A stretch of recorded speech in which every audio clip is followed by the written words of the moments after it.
In the week of Thanksgiving, I'd like to recognize and give thanks to Jonas Jennings. He does a tremendous job for us as Director of Player Development. Kind of a right-hand man. He does a great job. But today is his annual Thanksgiving Turkey Giveaway Day over in College View Hills in Atlanta, where he grew up. I think he's done it now, Claude was saying 13 years, maybe giving away over 230 turkeys to an impoverished area over in College View, and just appreciate all Jonas does for our program and really for our kids, and for him to give back to that community means a lot. He's done it every year I know that I've been here, and does a tremendous job. With that, leading to Georgia Tech, and our guys getting to go play in Atlanta, an opportunity to play and where a lot of our guys, one of our main recruiting areas where a lot of our guys are from. And it's a great atmosphere, and I know our guys will be excited for a rivalry game to play in Atlanta. And it's the next part, it's the next chapter, and what are they going to write about this chapter with each group? And I know our guys will be fired up, ready to go this week.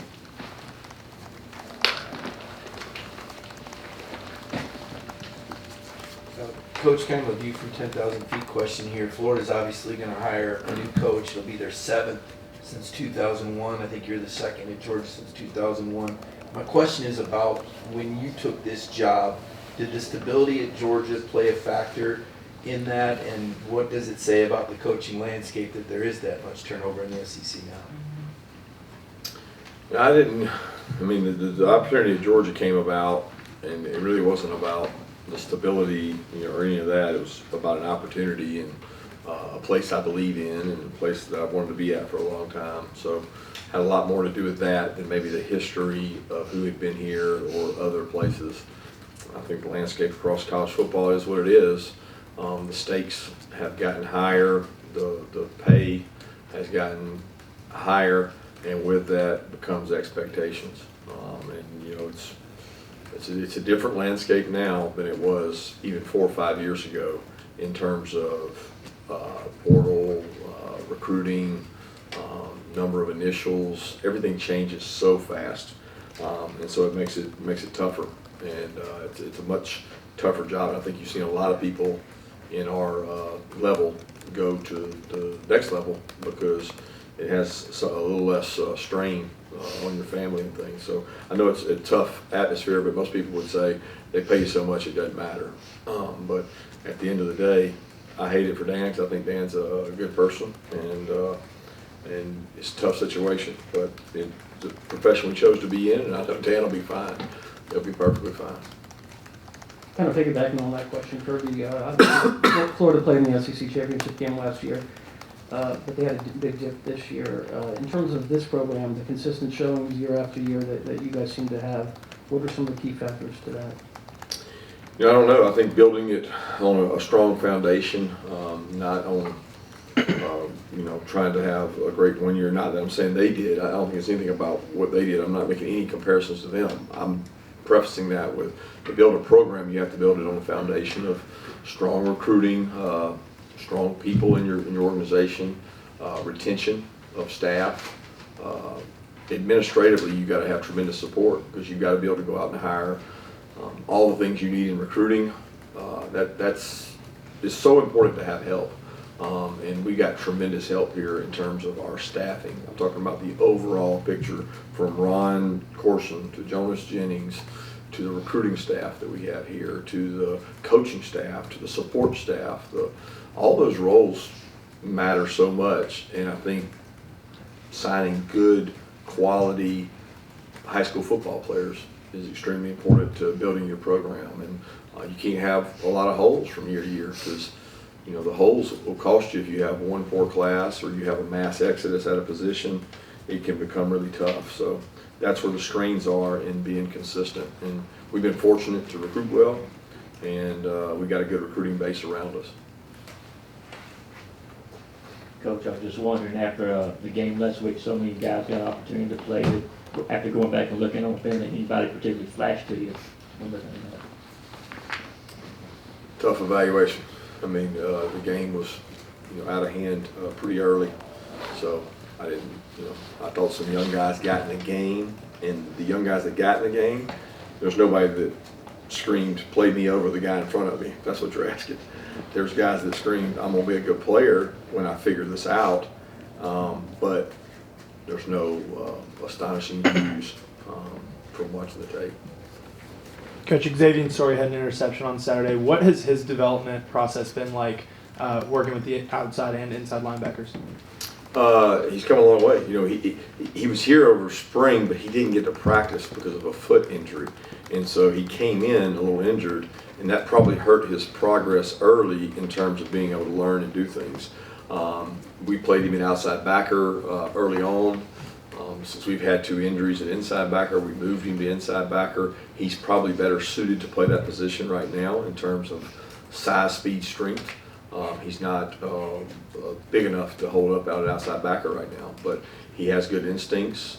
He's flashed on the scout team and made some good plays, and I thought he had not necessarily the pick and the turnover. That was a little bit luck, but he had some other good plays where he showed some quickness and some instincts to go strike people. And I think he could be a big help for us, and he's a guy in the last 3 or 4 weeks we've picked up in terms of really getting better and working. Coach, I just want to ask, what have you kind of seen from Tech so far this season? I guess on film, also just they've obviously struggled a little bit recently. Is this still where we have all that juice still though, knowing that it's Georgia Tech, and you have to kind of get your guys up and avoid, I guess, the practices you had last week? No, I don't think our guys will be. It'll be completely different because these kids were all recruited by Tech. They know Tech's players. They know a lot of those guys. That doesn't concern me. Our guys have been very mature and handled things really well. We challenged them after the game the other day to come out and approach this thing with a will not be denied attitude. We're going out to go play our best game. That's our goal. Play our best game of the season. How do we do that? We usually do it by practicing well. So that would be the goal for us. Coach, obviously the year has gone well. When you were assessing the team, you and your staff were assessing coming into the season, to get to this point like you have, 11-0, has there been an area that has gone surprisingly well, maybe even that you might have been concerned about? And I guess conversely, is there an area you still feel like to be a championship team, we got to get better here? Yeah, I mean all across the board. I'm not going to single any unit out, but obviously, we've got to play better in a lot of parts. Nobody has arrived. No group has arrived. I don't look at it as this area is an area of concern. That's not how. At least I wouldn't vocalize that in here. That's not my way of doing things. I look at it as how do we get better as a team? How do we get better on special teams? How do we become more explosive offensively? But going back to the off season, I think you're constantly looking to build your roster. Who can impact our roster? Who can we get to upgrade and make us better that possibly is there in the portal, or a freshman, or a guy that we can sign? And we had concerns coming into the season at a lot of positions of depth. We don't have as much depth as we've had. But a couple other positions, no line, D-line, we have more depth than we've had. At receiver and DB, I've said all along, we're much more thin than we've ever been. Yeah, hey, I wanted to ask you about Brock Bowers leading your team in receptions and touchdowns through the first 11 games of the season. What has allowed him to do that as a freshman? Staying healthy. We really haven't had anybody else that's been consistently healthy. Look across the board. I mean, I don't know that we have anybody that's played in every single game. I mean, maybe AD. I don't think AD's been the only guy. He was a true freshman starting out. Much like Brock, but they both went through the spring, which helped them. But biggest thing, Brock's consistency. Number one, he's not just a role player. He can block. He plays with physical toughness. He's very intelligent. He takes notes. He comes in early, watches his tape. And when you have dependability and talent mixed together, it's usually what you get when you got a guy that's put up those kind of numbers. But I mean, again, it takes opportunities, and he's been healthy for all the games we played. Do you remember how you viewed this rivalry as a recruit and then as a Georgia player? And do you have any feel perhaps today's players view this rivalry compared to your era? Yeah, I wasn't a big college football fan as a recruit, so it's hard for me how I viewed it. I didn't come to Georgia Tech games. I didn't grow up going to those. I grew up going to high school football games and watching TV on Saturdays. So I don't really have. As I got here, there was an ingrained built-in belief that you had to beat your in-state rival, but we also had conference rivals. So it just became, you play on something so many times that it falls on deaf ears sometimes. If you say, well, that's our rival, well, that's our rival, that's our rival. We don't get into that because it really just loses its effectiveness if you use it all the time. So who's not our rival? And that's, we look at it as a chance to grow, and we want to become the best team we can become, and they stand in our way. So we have an opportunity to go play them, and you use game reps to grow and become better. Everything gets heightened in a game rep. So that's what we want to do. We want to go out here and make sure our team is getting better with each and every performance, and we're trying to play that perfect game. But it's not about the history of the rivalry, because our guys, they weren't even born when I was playing. So our guys have no recollection of that. Brett Seether was able to get in the end zone and I think lead in receptions on Saturday. How is his role kind of fit in, especially behind Darnell, John Fitzpatrick, and Brock Bowers? Brett's done a good job.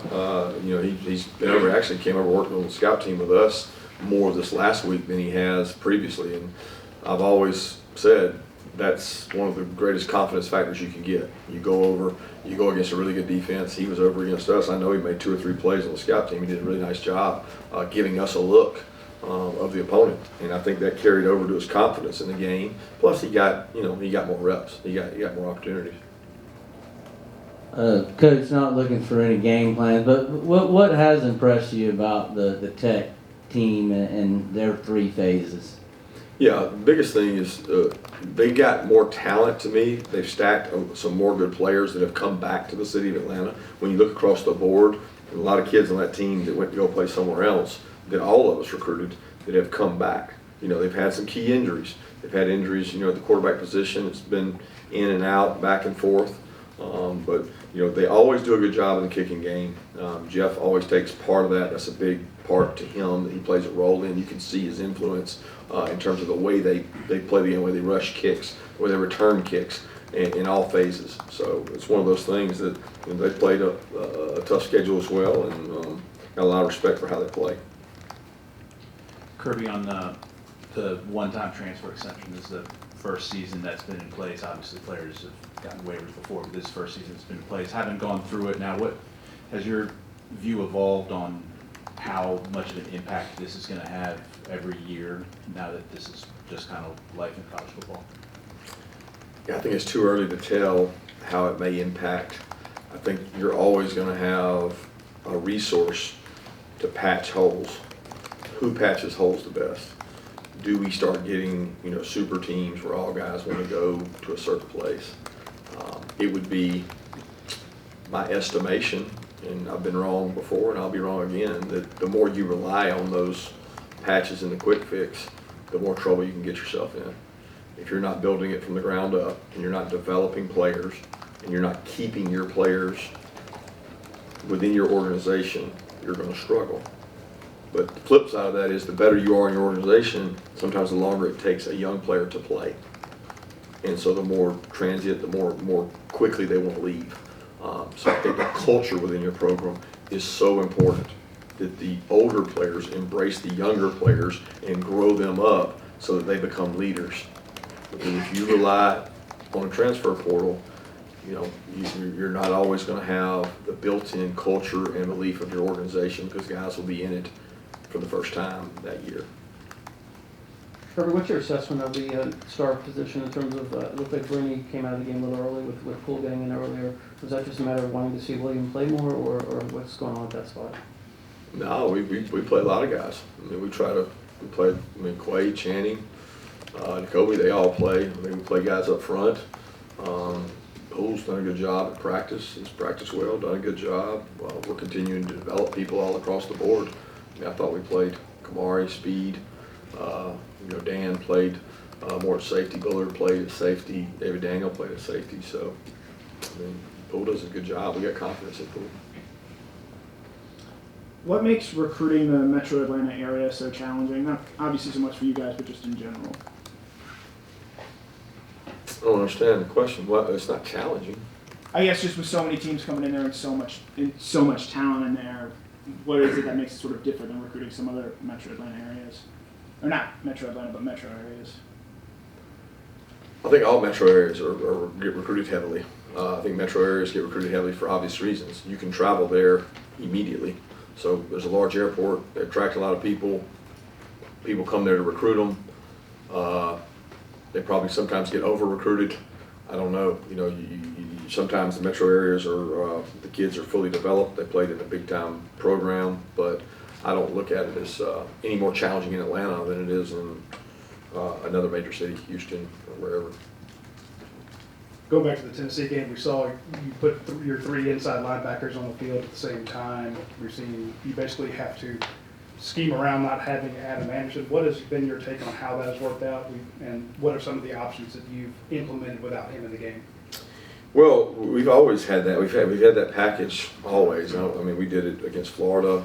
We did it prior to Florida. We try to get our best football players on the field in terms of speed.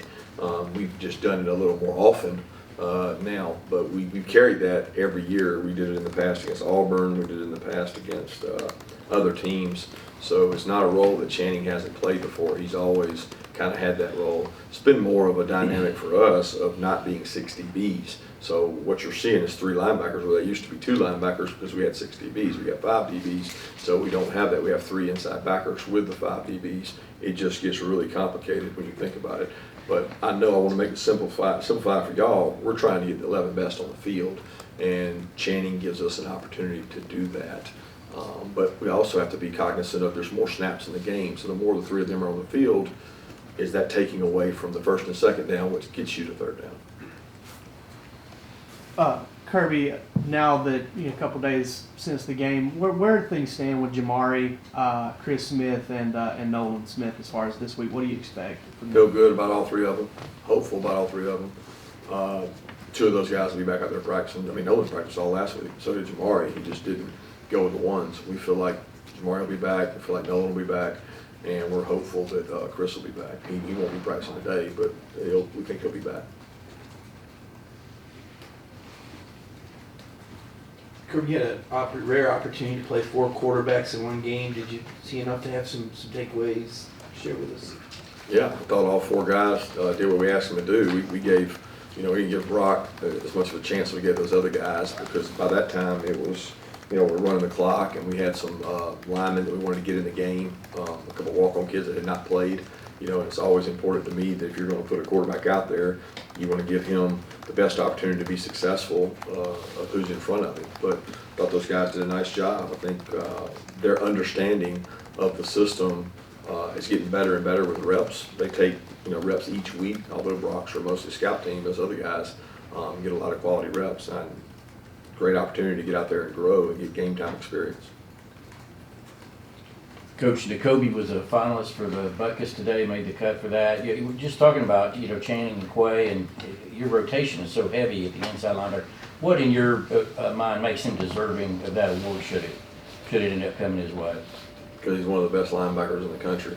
And if the award is based on statistics and number of snaps, shame on the award, because that's not what it's about. It's supposed to go to the best linebacker in the country. I've been very fortunate to coach guys that have won that at multiple places, and he's in that same category of guys, and it's tough because, I think Quay and Channing are deserving of it. But what's great about those 3 guys? They just want to win. And that's what's been special about this team, because as these accolades and awards and finalists have come out, those 3 guys are not worried about any of it. They're worried about winning a championship. And I think Nakobe would tell you, before anybody on our team, it's a whole lot more important how he grows and plays and continues to lead our team than just about that award. But he's one of the most explosive, best blitzing linebackers, smartest that I've seen. And Quay and Channing both have really good strengths too. They complement each other really well, all 3 of them. 2 more questions? Kirby, that kind of segues. The Governor's Cup is inscribed with Sig Vos non vobis, which means thus we yet labor, but not for yourselves. Talk about how your team this year has exemplified that thus far. Yeah, the focus has been on each other. That was the whole connection piece, and they've kind of had a pact of you know, it's not going to be about the individualism. It's going to be about the group. That's always easy to say in the off season. It's harder to live through, especially when you're going through games. And you know, one guy might have a stellar game than another guy. And I think across the board, offensively and defensively, it's been spread pretty evenly. Considering, I mean, those guys on offense, there's been different backs leaded. There's been different receivers leaded. There's been different quarterbacks leaded. I mean, it's just been kind of a by committee, and defense has been the same way. So I think it just says a lot about the fact that the kids don't care and they don't get caught up in it. I want to ask you what their different quarterbacks, Sims and Yates, bring to the table, and then the running back Gibbs. Yeah, Gibbs is playing really well. I mean, he's an explosive player, kick return, touchdown. I mean, they find ways to get him the ball, and when you watch the tape, he looks like he's in a different gear. I mean, really talented player with the way they use him. And obviously, both the quarterbacks, you know, had some injuries and been beat up, but you know, Sims is a really good thrower, really good athlete. They use both of their legs well to get them out of the pocket and move them around. And you know, that's been an issue for us in terms of the quarterbacks have been able to add to the run game this year. So I know they'll be looking for ways to do that with whichever quarterback plays.